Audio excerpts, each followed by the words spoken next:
আপনাদেরকে আজকে একটা গল্প বলব। যে গল্পটা শোনার পর আপনাদের পরিশ্রম করার ইচ্ছাটা আগের তুলনায় দ্বিগুণ হয়ে যাবে। কোনো এক সময়ের কথা। সেখানে একটা রাজ্য ছিল। সেখানকার রাজা ছিল খুবই দানশীল, দয়ালু এবং বন্ধুত্বপূর্ণ। তার এই বন্ধুসুলভ আচরণের জন্য আশেপাশে রাজা এবং প্রজারা সবাই খুব খুশি ছিল।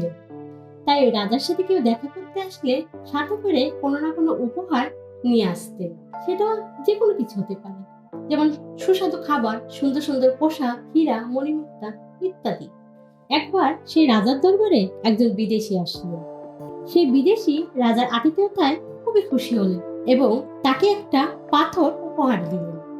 আর রাজারও ওই পাথরটা খুব পছন্দ হলো। তখন রাজা ভাবলেন, এত সুন্দর একটা পাথর আর এমনি এমনি তো রাখা যায় না। তাই রাজা ভাবলেন ওই পাথরটা দিয়ে সুন্দর একটা মূর্তি তৈরি করে রাজমন্দিরে নিয়ে রাখবেন। যেই ভাবা সেই কাজ। রাজার কথা মতো মন্ত্রী সারা রাজ্যে খবর দিয়ে দিল যে এই কাজটি করতে পারবে তাকে 100 স্বর্ণ মুদ্রা দেওয়া হবে। যেহেতু রাজার হুকুম, সেহেতু ওই রাজ্যের সব থেকে ভালো মূর্তি তৈরি করে এমন কারিগরকে ওই কাজটা বুঝিয়ে দেওয়া হলো। সেই কারিগর খুশি মনে কাজটি গ্রহণ করলেন এবং কাজটি শুরুও করে দিলেন। প্রথমে সে হাতুড়ি দিয়ে ওই পাথরটাকে আঘাত করলো, কিন্তু কিছুই হলো না। সে আবারও আঘাত করলো, কিন্তু পাথরটি ভাঙলো না। সে আবারও পাথরটাকে আঘাত করলো, কিন্তু পাথরটা ভাঙলো না। এভাবে 40 থেকে 50 বার ওই পাথরটিকে হাতুড়ি দিয়ে আঘাত করার পরও যখন ভাঙলো না, তখন ওই কারিগর মন্ত্রীকে ডেকে বললেন, আমি এই কাজটি করতে পারবো না, কারণ আমি পাথরটিকে ভাঙতেই পারছি না। মন্ত্রী তাকে অনেকবার বোঝালেন, কিন্তু সে কিছুতেই বুঝতে চাইলো না। সে বলল, আমি এই কাজটি করতে পারবো না, আমার দ্বারা হবে না। যেহেতু রাজার হুকুম, সেহেতু অমান্য করার ক্ষমতা কারণ নেই। সেই জন্য মন্ত্রী তাকে আবারও বোঝালেন এবং বললেন, তুমি আমার কথা মতো শেষ আর একবার চেষ্টা করো। কিন্তু কারিগর তাকে আবারও ফিরিয়ে দিয়ে বলল, আমি এই কাজটা করতে পারবো না, আমার দ্বারা এই কাজটা হবে না। এখন এই কথাটা আপনারা মনে রাখবেন। মন্ত্রীকে কারিগর কি বলল?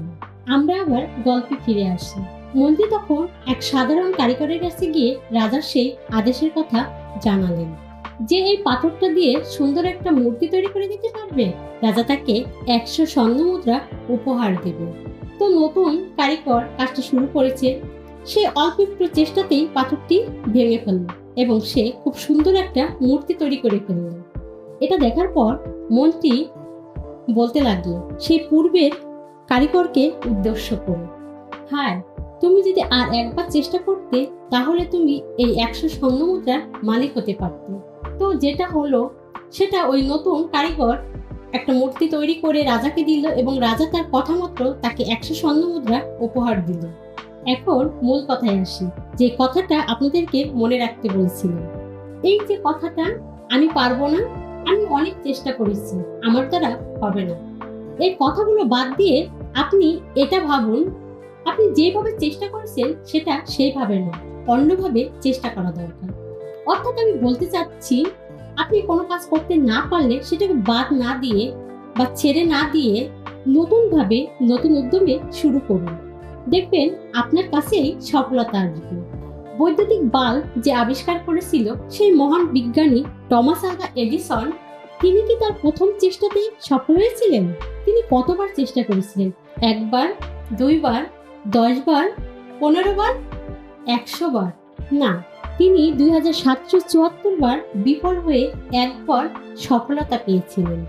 ভেবে দেখেছেন কি কখনো তিনি 2774 বার ফেল করে সফলতা পেয়েছিলেন? তাহলে তার কাছে কি কখনো মনে হয়নি যে আমি পারবো না, আমার দ্বারা হবে না? তিনি কিন্তু হাল ছাড়েননি। তাকে একবার কেউ একজন জিজ্ঞাসা করেছিলেন, আপনি বাল্ব তৈরি করার সময় কি কখনো বিরক্ত হননি? এই প্রশ্নের জবাবে আলভা এডিসন বলেন, আমি এই বৈদ্যুতিক বাল্ব তৈরি করতে গিয়ে যতবার বিফল হয়েছি ততবার আমি নিজেকে বদলিয়ে নতুনভাবে শুরু করেছি। অর্থাৎ আমার এই কাজটা শুধুমাত্র এই পদ্ধতিতেই করা যায়, আর আগে 2774টা পদ্ধতিতে করা যায় না।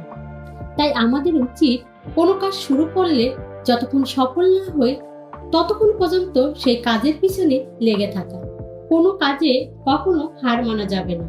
আপনি যদি নিয়মিত পরিশ্রম করেন তাহলে পাহাড়ের মতো ওই বস্তুটিও আপনার পরিশ্রমের কাছে তেমন কিছুই না। ভালো থাকবেন সবাই।